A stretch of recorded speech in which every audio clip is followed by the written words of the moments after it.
Morning. Well, absolute disaster. The air compressor, I believe, has went on my truck. So basically, got back to the yard, everything was fine, and basically the air compressor on a truck compresses air, fills the air tanks, and that's what operates the brakes, your air suspension of the cab, everything, right? Now, got back to the yard, everything was sound, and then when I got up yesterday morning to go do a job, it just was not building air, right? The air compressor, after locating it, is right there. That is the air compressor right under, in there. Now, when it wasn't building up air, I did have suspicion this is probably going to be the air compressor. I've never had this before, so I phoned Stuart through from SNT, who gave me a hand, whatnot, when I was putting this through MOT, and Bruce from Coilies to ask him as well. And what they told me was to take off the feed pipe, right, which is on my truck, this one here, and you can see it was just those two 12mm nuts there, right? Take that off, start her up, and then if you can put your hand over that, right, and keep it over, and there was a bit of resistance, but if I put my full body weight on it, I could hold it in there and like hold it down so it's not strong enough to build air, which is just an absolute disaster. So yesterday was stressful. I had a forwarder to move, but thanks to Corrigan's, who I do a lot of work with, one of the machines over there, they lent me their 150 tonner 580 double drive hub reduction and their 4-axle frame and build hydraulic bed trailer, which was mint. I didn't make any content on it because I was trying to get the job done, but we will get another shot at that again. But I've got another compressor here. Oh, that was close. So we need that. Now, this is genuine from Scania. I did contact Dingbro, Euro Truck Parts, European Parts down in Glasgow as well, because they could be slightly cheaper because this was quite expensive. But Dingbro didn't have one in stock. Plus, if they did, they weren't any cheaper than Scania. And the other crowd, European Parts, European Trucks down in Glasgow, could send mine away to be refurbished, and it'd be 800 quid, but that would take a week, so that was no good. So this one cost me £1,029.61 plus VAT, which came to a total of £1,235.53. So on that as well, there'll be labour as well to fit it. I've never done this before. I'm going to give it a bash, try and save myself a few quid, learn something new, and get my truck back on the road quicker. So here we go. Right, I've got the new compressor out the box. That's obviously the gearing there, and this way I can get an idea of where all the nuts and bolts are I've got to take out. There's only 4 holding it in, and then I've obviously got all the pipes that run to it. But I wish it was that easy, because I do believe I'm going to have to take off the exhaust flexi here. I don't know if I've got to take that off. I don't even know what that is. I have to kind of figure that out as well, but I try to avoid that. I'm going to see if I can get it off and slide it out from underneath. Hopefully I can get it past.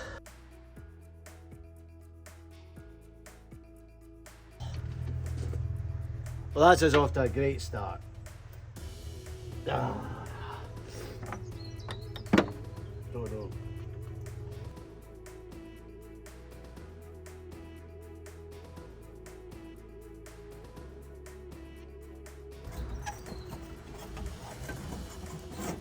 So I don't know, we might be able to try and get that out. I don't know, but I don't want to have to order the entire new exhaust clamp. I'll see how much they are from Dingbro and get one down. After Dingbro can supply it. Just gonna try and put this in the way. See, that's what it was before, that's what it is now. Right, I've just phoned Dingbro. I have ordered the clamps from them because I could order them from Scania. I did price check. The problem is I ordered from Scania wouldn't be down until later on this evening, because I get Carson's to pick them up, because Scania's up in Inverness. But Dingbro do send a second van away around about 11 o'clock, so they could be down here for around about 3, the parts. And So what I've done here is I've removed the heat shield from here. I have undone that here, and hopefully I'm going to be able to move this all out the way over there. There we go. Right. So completely out of the way, but that gives us more access in. So I'm hoping I'm going to be able to get this out enough, but I'm going to have to, like, all these wee pipes down in here, this needs to get removed, that needs to get removed. I'm just hoping, like, I might have to undo clamps up here to just get a bit more flexibility, just to move them all out the way. And then I've got 4 nuts and bolts holding it in. I don't know if that one runs right through to the other side though, see what I mean? This is going to be a bugger about. So what I'm trying to do is I strip this down for every nut and bolt and washer I take off. I'm taking it straight out and sticking it in the new one, so I know the exact position, because obviously that is a longer bolt and it's only threaded to there, and the slim, because it has to go through this section here, so that reminds me it has to go through there, the other one at the far end to go there. Just gives me a reference of where everything was, basically. So these are 2 coolant pipes right here. So these are the coolant pipes. I'm going to remove them, and then that's kind of all the major, and then I've got all this fiddly stuff to kind of move out the way. But these pipes are, you can move them out the way, but not enough, I believe, to lift this out. So I think I'm going to have to undo all these, carefully doing these clamps to give us a bit more flex. Okay, quick tip before I've learnt this bit, I wasn't filming but it happened. So I've taken the coolant pipe off, the coolant just came rushing out, it's obviously coming out here, out there. So what I've done is I've clamped them off there so I can move them, because otherwise I think I would lose all my coolant, and that would be another thing I'd have to do, fill it all up with coolant and bleed it up. Right, that is everything stripped off just to try and get itself out now. So water pipes are all moved over here. All these wee lines here and these clamps taken off. They are folded back here. Be careful, they've got wee brass. They're brass as well, so you want to be careful when you're taking them out. The actual air pipe itself, that's sitting up there because I had to do all the clamps all the way round, but then if you check, it actually just rotates in there. So that is that out. So now I've got these 4 nut and bolts to get out, and then hopefully it should come out easy. By the way, the other thing is, obviously this is from Scania, but it's actually made by Wabco. Wabco is actually a good quality part maker. They do like braking systems on trailers and ABS, and we call it pause. They do all sorts of things for the HGV industry. Wabco is a good make. So if I'd seen that, but I probably wouldn't have been able to get it like for the next day. But I wonder how much this would have been from Wabco itself, if you could buy it direct from Wabco. Now, that's the top 2 loose. The bottom one was a pain to get out, especially when you don't have a pit and you're lying on the deck. Right, that is them all loose. Hopefully this is going to come out easy, but I get a feeling it's going to take a bit of a fight. Right, I'm going to town. Okay. I've put the cones up, okay? Do you need anything? A mechanic at work for free. Why do we need one of them when we've got Superman?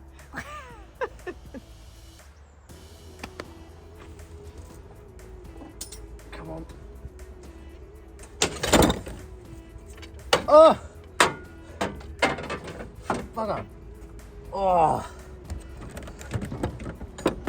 It came out, but I punched myself in the face. I didn't break anything, but it's out.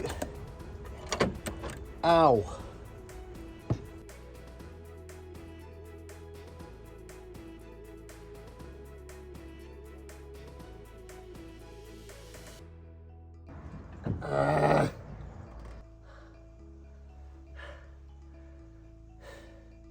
Why did I buy a lorry?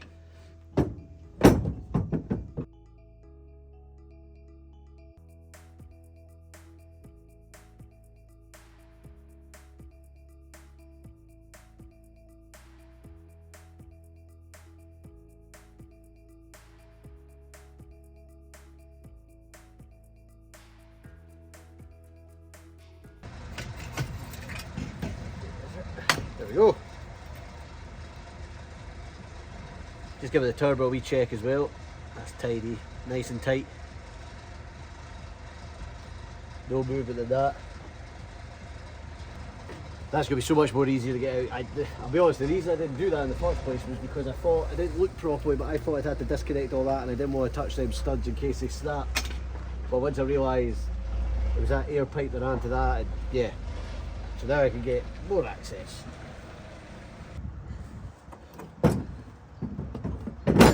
Oh! It's out. It is out. Ugh. And that is the old compressor. Right, time to get the new one in. Now, I've got the new O-ring in there, so I have to make sure that sits in nicely when it goes in. And it's the main thing is to get the gears to line up as she goes in. So if you look in here, you'll see the gears, and you can't just bag. You can't just force it in, like draw it in with the nut screw, just strip the teeth. You need to try and hopefully line it up. So I've checked the old one, roughly lined it up with, you know, up here with the nuts, and hopefully, better luck we get it in first time, because it's a bloody heavy yoke that's just shift around.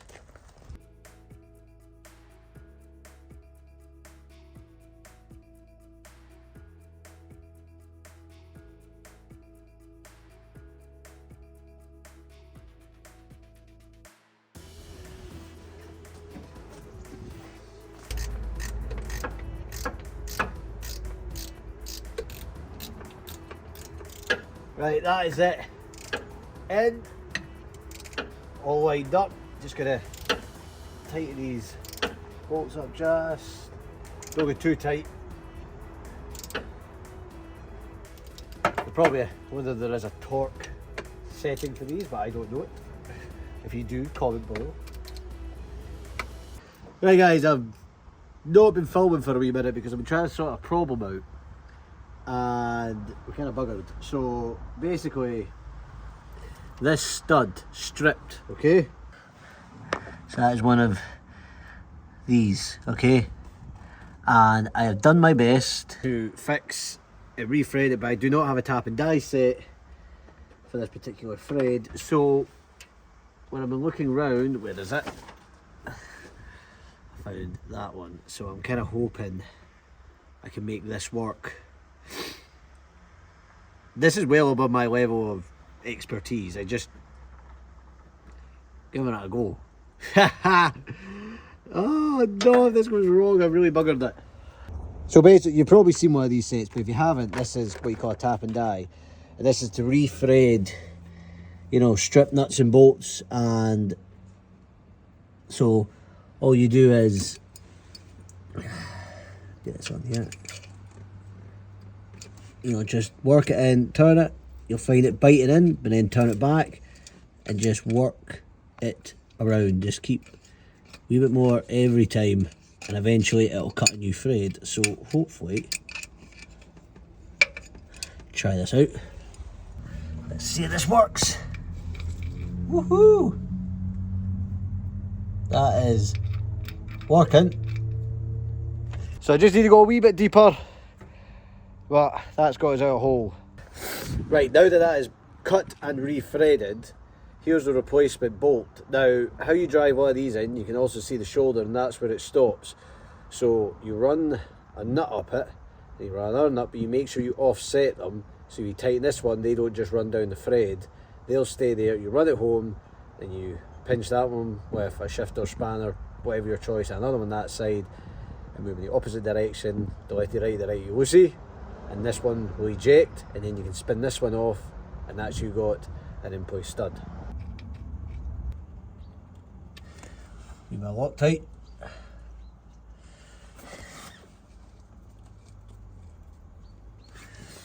There we go. One inserted bolt. I've just got the rest of them to do. Quite chuffed with that. I've never done that before. Right, that's it all bolted into place. Gears lined up, a bit of buggering about. New exhaust claps have arrived, so I was going to remember the order this all went back into place. Sure, I'll figure it out.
Right, that is everything back in bar that last bit of the exhaust, which I'm going to leave off because I want to give it a test run. And oh, the wee clamps here, like to hold all these wee hoses on.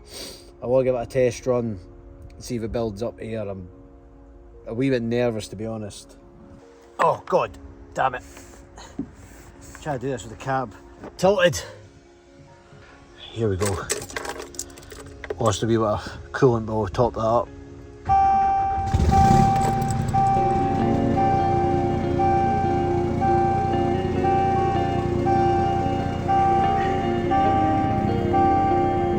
She's building here!